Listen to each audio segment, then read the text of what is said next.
હવે ક્વેશ્ચન 3 વાંચો.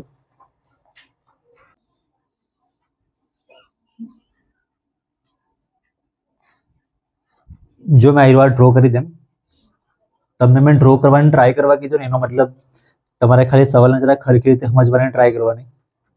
એ જોઈ આમાં ટેન્જન્ટ પીક્યુ લખેલું છે, ટેન્જન્ટની લેન્થ બી લખેલી છે ને.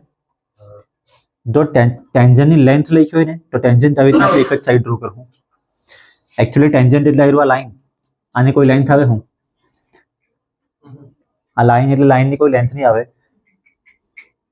પણ આ પોઈન્ટમાંથી ટેન્જન્ટ અને આપણે અહીંયા સુધી ડ્રો કરવું તો જ એની કોઈ પ્રોપર લેન્થ આવે. અને પીક્યુ લખેલું છે ને, પી કઈ સાઈડ લખવાનું આપણે? પી અહીંયા લખવું કે અહીંયા લખવું? પી અહીંયા લખવાનું. એમાં લખેલું છે point P of a circle. જોને સ્ટાર્ટિંગમાં લખેલું છે point P of a circle, તો પોઈન્ટ પી આવ્યું આ સર્કલનો જ પોઈન્ટ છે. આ પોઈન્ટ સર્કલનો નહીં મળે, આ સર્કલના બહારનું થઈ ગયું, તો ક્યુ આ બાજુ આવે ને હવે. અને સેન્ટરનું નામ લખેલું છે, સેન્ટરનું નામ ઓ. તો આ ડ્રો કરે તો આવી રીતના હોય. હવે આમાં કંઈક લખેલું છે ને બીજું, 12 સેન્ટીમીટર શું લખેલું છે? ઓક્યુ એટલે આયરુઆ 12 સેન્ટીમીટર, રેડિયસ આયરુઆ 5, અને ફાઇન્ડ આ કરવાનું. કેવી રીતના કરવું? આમાં 90 ડિગ્રી કઈ છે તમને દેખાય? આપણે થિયરમ 10.1 માં જોયું, આયરુઆ રેડિયસ અને આ ટેન્જન્ટ, એના વચ્ચે આયરુઆ 90 ડિગ્રી.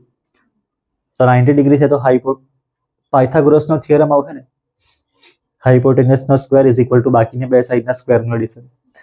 તો આયરુઆ જ, જો આ તમને 3 માર્કમાં પૂછાય ને, એકચ્યુઅલી આમાં એમસીક્યુ છે પણ કોઈ વાર 3 માર્કમાં પૂછાઈ જાય બેઝિક વાળાને, તો તમારે થોડીક ફિગરને એક્સપ્લેન કરી દેવાની. હમણાં મેં થોડુંક શોર્ટમાં લખી દેમ કે ઇન ટ્રાયંગલ ઓપીક્યુ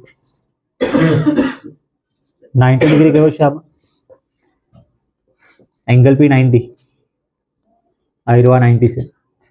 તો પાયથાગોરસના થિયરમ પરથી હાઇપોટેનસ ઓક્યુ આવે ને, 90 ના સામેની સાઈડ ઓક્યુ, ઓક્યુનો સ્ક્વેર ઇઝ ઇક્વલ ટુ બાકીની બે સાઈડના સ્ક્વેરનું એડિશન. ઓક્યુની વેલ્યુ લખેલી આમાં, આની વેલ્યુ તો 12 સ્ક્વેર, આની વેલ્યુ 5 સ્ક્વેર, અને આની વેલ્યુ આ ફાઇન્ડ કરવાનું.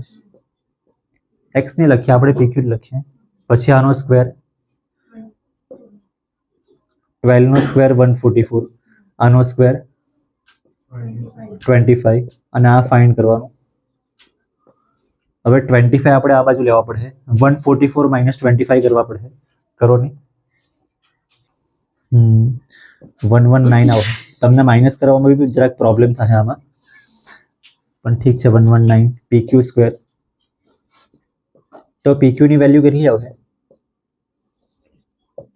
આ પીક્યુ નો સ્ક્વેર છે ને, એટલે તમારે આનું સ્ક્વેર રૂટ લખવા પડે. આનું સ્ક્વેર રૂટ